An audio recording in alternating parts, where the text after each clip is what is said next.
Oh, comme ça je t'invite chez moi et tu n'apportes même pas de cadeau? Grave erreur, Tony. Tu vas aller dormir avec les poissons.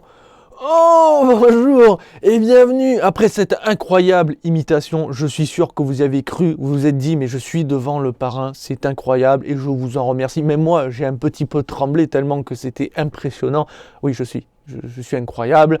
Et bienvenue à cette dernière soirée avant Halloween. Et aujourd'hui, je vous propose une petite critique tardive, puisque j'essaye de rattraper mon retard sur quelques films. Et aujourd'hui, on va parler de Capone, un film sur Monsieur Alfonso Capone, un des grands mafieux américains d'origine italienne. Eh bien oui, vous avez compris, bien entendu, qui a moult légendes sur lui. Est-ce que tout est vrai ou est-ce qu'il y a pas mal de choses qui essayaient de le sublimer? Il est sûr d'une chose, c'est que c'est un grand gangster extrêmement reconnu dans le milieu de la mafia, puisqu'il est l'un des leaders, en tout cas, de la mafia américaine, entre autres.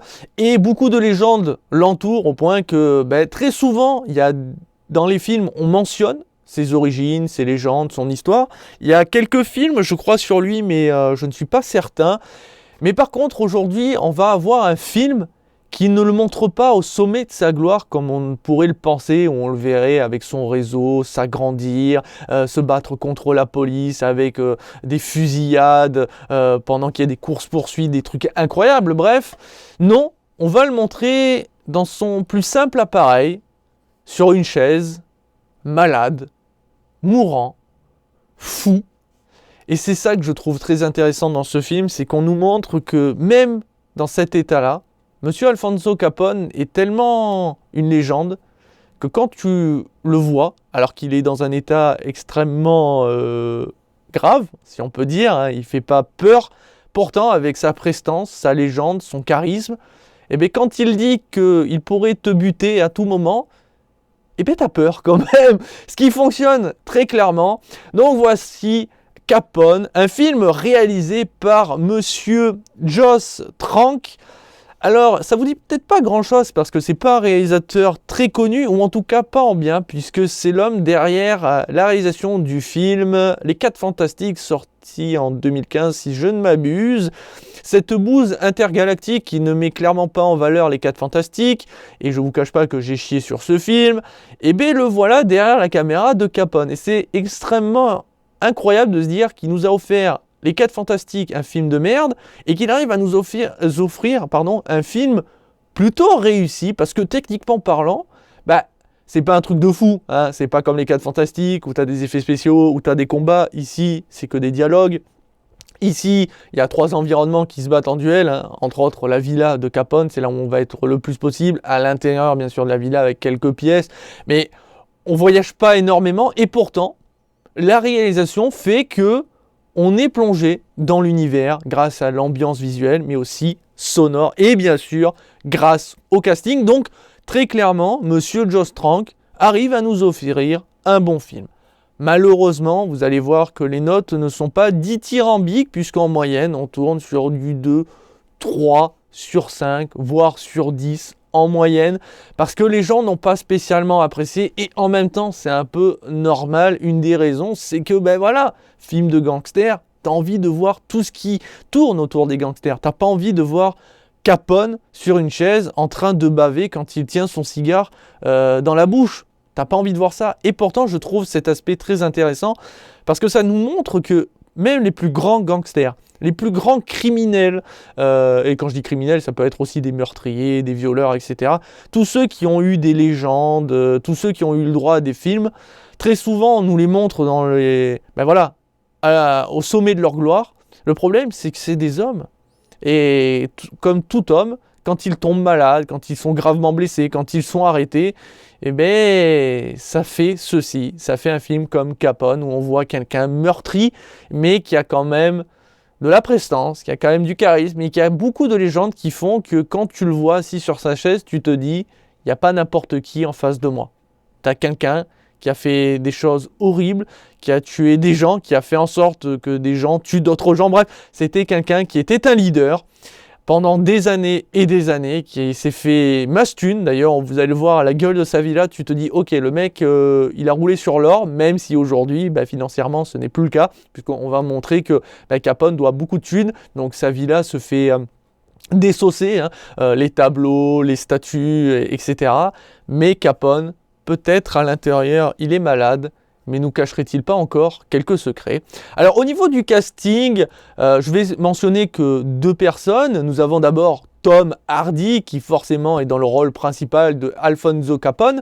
Et Tom Hardy, c'est pas la première fois qu'il incarne des gangsters ou un gangster, puisqu'il avait déjà incarné dans le film, alors je crois que c'est Légende, si je dis pas de conneries, où il incarnait des frères jumeaux, des gangsters extrêmement connus là aussi. Et j'aime beaucoup le jeu de Tom Hardy, j'aime beaucoup l'acteur. Alors c'est pas un de mes acteurs fétiches, mon acteur fétiche c'est Monsieur Jim Carrey, mais j'aime beaucoup Tom Hardy parce qu'il a une gueule. Voilà, enfin je veux dire, on peut dire ce qu'on veut, mais quand tu vois Tom Hardy dans un rôle, tu le reconnais de suite. Après, il a un jeu qui est peut-être toujours pareil, mais en même temps, il incarne souvent les mêmes personnages, des personnages assez froids, en mode j'utilise mon corps, ou en tout cas ma prestance pour faire parler. Vous voyez ce que je veux dire? C'est pas quelqu'un où tu vas le voir jouer dans une romance en mode oh ma chérie, tu es parfaite, tu es mignonne, oh tu m'as brisé le cœur. Enfin, il pourrait, bien entendu, je dis pas que c'est un acteur qui en est incapable, mais en général, on va le voir plutôt dans ce type de rôle-là, sauf dans Venom, où c'était quelqu'un qui se faisait malmener par une créature. C'était assez drôle d'ailleurs. Mais voilà, donc dans Légende, c'était... je trouvais son jeu d'acteur assez fou, surtout pour jouer 2 frères jumeaux, on les voyait côte à côte, et c'était lui qui incarnait les deux, donc il fallait jouer d'effets spéciaux, et c'était très réussi d'ailleurs, je vous invite à regarder, juste pour ça en tout cas, et l'histoire était quand même assez intéressante, et donc là il va incarner Capone, donc il a toujours cette prestance quand même du personnage, mais comme il est malade, on va le montrer souvent en pyjama, ou voilà, en mode... Enfin franchement quand tu le vois avec son cigare, en train de baver en mode légumes, tu te dis mais c'est assez impressionnant comme jeu d'acteur. Après je me dis est-ce qu'il n'y a pas un peu de surjeu? Alors je vous rappelle, c'est pas ma spécialité pour vous dire qui surjoue le plus ou non, même s'il y a des fois c'est très visible, monsieur John Boboyega, tu es ma tête de turc pour ça, mais il faut savoir que quand même je me dis que dans ce film il y a quelques passages où il y a un peu de surjeu, mais je trouve que le jeu d'acteur globalement, pour le peu que je peux vous conseiller ou vous aiguiller, je trouve que ça fonctionne plutôt bien. En tout cas, je trouvais que Tom Hardy était très bon. Et derrière, nous avons une autre personnage dans un rôle principal. Ce n'est autre que Linda Cordellini qui va incarner Mae, la femme de Alfonso. Et j'ai trouvé leur relation poignante, extrêmement touchante, parce que à tout moment, on pourrait se dire ouais, mais elle est là pour l'appât du gain. Elle est là parce que c'est Alfonso et qu'elle a peut-être peur que celui-ci décide de la tuer. Ou voilà, enfin, on se dit pas qu'elle est amoureuse. Et pourtant, quand on la voit dans tout le film, quand tu vois les émotions qu'elle nous montre, qu'elle dégage, tu te dis qu'elle devait vraiment avoir de sacrés sentiments. Alors après, je rappelle qu'encore une fois, c'est basé sur des faits réels. Mais c'est un film, donc ils se sont inspirés, mais rien ne prouve que ça s'est passé exactement à 100% comme ça, bien entendu. C'est quand même imaginaire sur certains aspects, mais je pense que la relation de Mae envers Capone est la relation telle qu'elle a été vécue à l'époque. Et c'est assez impressionnant de se dire que cette femme est restée jusqu'au bout auprès de son mari, alors qu'il était... dans un état pitoyable. En plus de ça, elle porte le nom de Capone, un nom qui malheureusement est difficile à porter. Il y a une raison à ça, c'est que forcément c'était un gangster, c'était un mafieux, c'était quelqu'un dont on pouvait clairement pas faire confiance. Et le problème c'est que Capone, il n'y a pas que lui qui le porte, son nom. Il y a les membres de sa famille, ses parents, ses frères, ses sœurs... et aussi, forcément, ses enfants, s'il en a eu, et il y en a forcément, peut-être même des cachés. Et tout ça, c'est peut-être difficile pour eux de porter ce nom de famille. Et d'ailleurs, c'est pour moi un des aspects les plus décevants du film, c'est qu'on ne va pas montrer l'impact qu'a le nom de Capone sur les membres de la famille. En gros, on va juste le mentionner. On va par exemple dire, ouais, mais maintenant à cause de vous, ils vont plus avoir de travail, ou ça va être difficile pour avoir de travail, c'est difficile pour eux d'être libres parce qu'ils vont être surveillés constamment, parce qu'on se dit que peut-être eux aussi faisaient partie de votre gang, donc on va quand même les surveiller, on va pourrir leur vie, donc ça va peut-être les forcer à changer de nom de famille, alors que bon, ben, quand même, ça reste un nom de famille donné par leurs parents, ils en étaient fiers, et maintenant à cause de vous, c'est plus le cas. Et malheureusement, j'aurais aimé qu'ils le montrent. Montrer que par exemple, on voit des membres de la famille se déplacer dans la rue et se faire insulter, ou quand ils vont à leur travail, ils se font licencier à cause du nom de famille. On montre pas cet aspect-là. On va juste le mentionner ou montrer très brièvement un membre de la famille dire « je peux plus porter ce nom de famille, je me casse ». Mais vous voyez, ça reste subtil. Je trouve ça dommage parce que ça aurait été très intéressant, parce que pour moi, à ce moment-là, porter le nom de Capone, finalement, c'est pas le plus grave. Je préfère largement m'appeler Capone que Dutroux, vous voyez, mais quand même, c'est mentionné, au moins on pourra dire que c'est là. Mais voilà, je trouvais la relation de Mahé et de Capone très intéressante. Personnellement, c'est des relations qui aujourd'hui sont quasiment inexistantes, on va pas se le cacher. Mais j'avoue que si je pouvais rencontrer une femme comme Mahé, je pense que je pourrais qu'être fier. Mais Capone, lui, malheureusement, il est malade. Et je vais parler de cette maladie. Donc, il est atteint de neurosyphilis. Alors, c'est pas un secret. Il l'avait chopé à l'âge apparemment de 15 ans, donc très tôt. Mais malheureusement, à l'époque où a vécu Capone, la neurosyphilis, c'était pas facile à diagnostiquer, mais surtout pas facile à soigner. Aujourd'hui, c'est une maladie qui peut prêter, entre guillemets, à sourire, parce qu'on a le remède.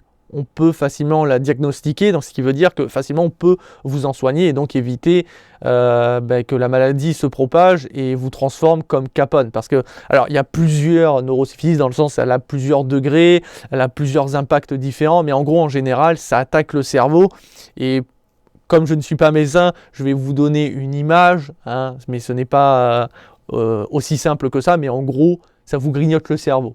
Ce qui fait que vous n'êtes plus apte à contrôler vos pensées, votre corps. Ça veut dire qu'à tout moment, vous allez vous chier dessus, vous allez vous mettre en mode et vous baver dessus, vous allez avoir des hallucinations. En fait, vous êtes plus l'ombre que de vous-même. Vous voyez ce que je veux dire? Vous n'êtes plus rien, vous êtes un légume, et pourtant vous pensez, vous souffrez, hein, vous sentez la douleur, vous sentez quand vous vous chiez dessus, mais vous êtes incapable de contrôler les choses, vous n'êtes plus rien quoi. Et c'est la preuve que la neurosyphilis, même si aujourd'hui c'est guérissable, il faut se faire dépister. Mais il ne faut pas la laisser se propager, parce que sinon ça peut être très gravissime, et malheureusement là où a vécu Capone, la maladie s'est propagée parce que peut-être qu'elle a été diagnostiquée trop tard, ou aussi parce qu'il n'y avait pas forcément moyen de soit d'atténuer les symptômes, soit de complètement guérir la maladie. Et en plus, il a fini en prison, ce qui fait qu'il n'a pas eu accès aux médicaments facilement en tout cas.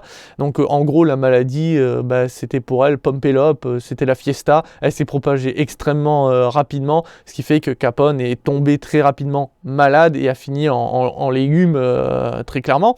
Et c'est pour ça que ce film est intéressant de montrer que même un gangster comme lui, quand il tombe malade, il est un homme comme les autres, mais en même temps, même avec la maladie, il reste craint par son entourage, parce que forcément, comme c'est une maladie qui attaque le cerveau, ça le rend imprévisible. Or, Capone était un gangster déjà extrêmement imprévisible, qui n'hésitait pas à tuer son entourage quand il se disait « celui-ci m'a trahi ou peut me trahir, donc je le bute », sans le moindre remords. Donc imaginez quelqu'un de malade qui peut à tout moment choper un couteau et vous tuer juste parce que...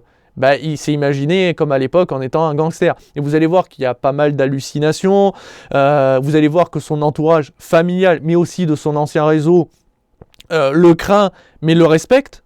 Donc c'est très intéressant, mais forcément, ça peut être décevant. Parce que pour beaucoup, quand on parle d'un gangster, on veut le voir avec une mitraillette, faire des courses-poursuites, faire grandir son réseau, le voir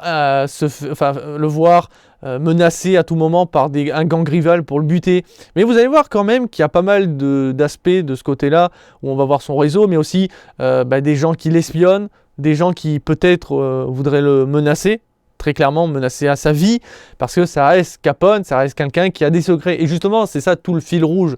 C'est est-ce que Capone a dévoilé tous ses secrets? Est-ce que toutes les légendes qui sont racontées sur lui sont vraies? Donc on va essayer de nous en montrer le plus possible. Et entre autres, est-ce qu'il a bel et bien caché 10 millions de dollars? Oui ou non? Est-ce que vous aurez la réponse dans ce film? À vous de voir. Et en gros, c'est ça le fil rouge. Parce qu'à un moment, il va dire dans un de ses délires, j'ai caché 10 millions de dollars. Et beaucoup de gens se posent la question, ceux qui l'espionnent, son entourage, est-ce que c'est vrai? Et si c'est le cas, ils voudraient avoir leur part du gain. Parce que, comme je l'ai dit, Capone a eu beaucoup d'argent, mais maintenant, il n'a plus rien. Et sa villa doit coûter énormément de pépettes quand vous voyez, voilà. Donc il est obligé de vendre, enfin la famille est obligée de tout vendre. Le problème c'est que sa famille, comme j'ai dit, porte le nom de Capone et n'ont peut-être plus de travail, ou en tout cas ne gagnent plus leur vie, ce qui font qu'ils vivent au crochet de ce qui reste de la fortune de Capone, mais malheureusement celle-ci est en train de dégringoler d'une pour les soins de Capone, mais aussi pour maintenir la villa un petit peu à flot, pour se nourrir, se substanter, tout ça, c'est très compliqué. D'ailleurs, il y a un passage où on va voir Capone parler avec une personne en lui disant si tu as besoin de quelque chose, n'hésite pas, parce qu'il pense qu'il est encore influent, qu'il a encore les moyens de pouvoir subvenir aux besoins de n'importe qui en un claquement de doigts, alors que c'est clairement pas le cas. Et c'est pour ça que c'est un film qui, quand même, mérite le coup d'œil. Franchement, c'est assez rare de montrer les gangsters de cette manière-là, sachant en plus qu'on parle de El Capone quand même, donc Alfonso Capone, c'est pas n'importe qui, je vous l'ai dit, mais il y a beaucoup de légendes qui l'entourent, donc est-ce que toutes ces légendes étaient vraies? Est-ce qu'il n'a pas été... toutes les histoires n'ont pas été grossies pour dire qu'Alfonso Capone était un grand gangster, alors que peut-être pas. Ça, je vous laisse juge. Bien entendu, il existe moult histoires sur lui qui sont tout aussi intéressantes les unes que les autres, mais je trouve que ce film-là, dans sa manière de filmer, dans cette simplicité de voir l'un des plus grands gangsters être comme vous et moi, je trouve ça très intéressant. En plus de ça, je rappelle, la relation avec Mae est très forte et moi, m'a touché parce que je me suis dit, mais je rêverais d'avoir une femme comme elle, parce que qui peut se vanter d'avoir une femme qui reste auprès de toi alors que tu n'as plus rien, tu es dans un état... je vais pas va pas se le cacher, c'est plus rien le mec, il est là en mode, il reste tout le temps sur sa chaise avec un cigare dans la bouche. Le plus drôle, c'est quand on va commencer à lui mettre des carottes dans la bouche et que le mec ne le remarque même pas tellement son cerveau ne fonctionne plus, il a tellement été grignoté. Donc, et de voir que sa femme reste. C'est pour ça que je vous invite à le regarder par curiosité. Mais très clairement, vous attendez pas un chef-d'œuvre, c'est beaucoup de dialogue, il n'y a pas d'action. Moi, je mettrai ma petite piécette sur la statue, parce qu'à un moment, il parle d'une statue, il le dit très souvent, si tu touches à cette statue, je vais te buter. Et je me dis que dans cette statue, il devait y avoir des choses, mais sinon, ça reste un film de gangster, ça reste un film de dialogue. Donc si vous aimez pas ça, fuyez. Parce que même moi, il y a quelques passages où j'ai avancé parce que ça se répétait un petit peu, ça ne m'intéressait pas beaucoup. Mais sinon, globalement, j'ai passé un moment agréable. Mais je ne pourrais pas lui donner une note maximale. Je peux lui donner une note de 2 voire 3 étoiles sur 5. Je lui mettrai quand même la note de 3 étoiles sur 5. Parce que d'une, c'est rare de montrer un gangster comme ça. C'est rare de montrer Alfonso Capone ainsi. Et surtout, le jeu d'acteur de Tom Hardy, de Linda Cordellini est vraiment très bon, et en plus de ça, la réalisation, l'ambiance est quand même extrêmement folle et réussie, et j'arrive à être plongé dans cette maison où il se passe des choses extrêmement lugubres et macabres, d'une certaine manière, quand je dis macabre, dans la tête de monsieur Alfonso Capone. Et bien voilà qui conclut ce guide d'après-séance. Je vous dis à très très vite et à très bientôt pour toujours plus de contenu, pour toujours plus d'imitations pourries, que ce soit sur YouTube ou sur Twitch. Et je vous souhaite à toutes et à tous un joyeux Halloween, même si avec le confinement ça pourrait être compliqué. Mais n'hésitez pas à fêter ça avec vos enfants ou voilà, acheter quelques bonbons et passer de bonnes fêtes. Sur ce, à bientôt. Ciao ciao.